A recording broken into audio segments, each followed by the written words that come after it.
大家好，我是李医生。这两天接到最多的咨询就是什么呢？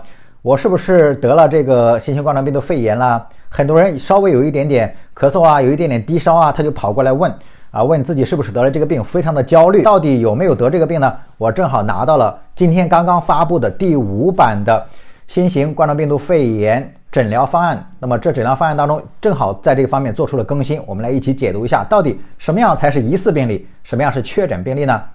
那么诊疗方案中明确提出了疑似病例呢，它有2大部分组成。第一大部分呢，就是要有流行病学接触史；第二大部分呢，就是要有临床的表现。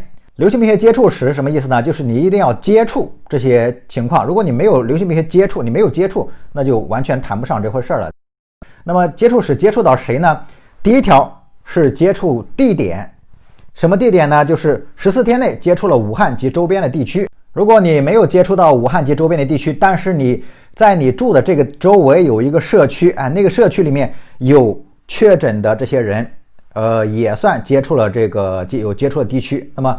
那么第一条接触史呢，就是接触武汉及周边的地区以及周围的已经有确切病例报告的社区啊。你不在武汉，不在周边，但是有你家里周围这个地方有确切的，你去的那个地方社区里也算接触史啊。第一个是地点。第二个呢，就是接触谁呢？接触了人。哪些人呢？他不是确诊的人啊，他这些人呢，就14天内接触过发热和有呼吸道症状的人。什么症状呢？就是咳嗽啊、呼吸困难啊，有发热、咳嗽啊、呼吸困难，你接触了这些人，这些人可以是武汉及周边地区的，也可以是你周围社区的啊，就是说不一定是非要武汉地区的啊，就是接触了这些人，有呼吸道症状的人。第三条呢，就是有聚集性发病。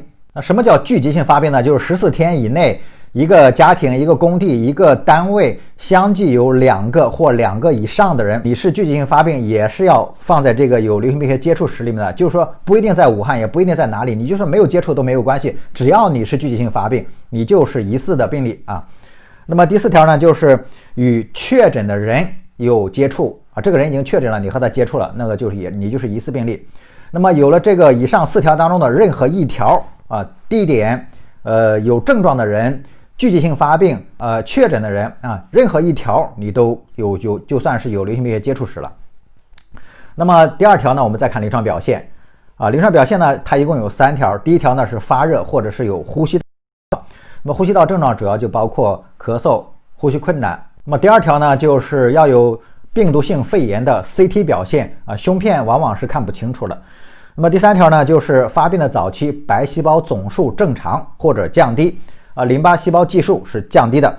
那么以上3条临床表现，你有2条啊，然后再加上前面我刚才讲的流行病学接触史，你有这个接触史，你当中的任何一条，那么你就可以算是疑似病例了。那么确诊怎么办呢？确诊很简单，如果你已经达到了疑似病例，那么就会给你采样了，在咽喉部做咽，或者留你的痰或者支气管的分泌物，或者抽血，然后做一个冠状病毒核酸的检测，如果是阳性的，那么就可以确诊了。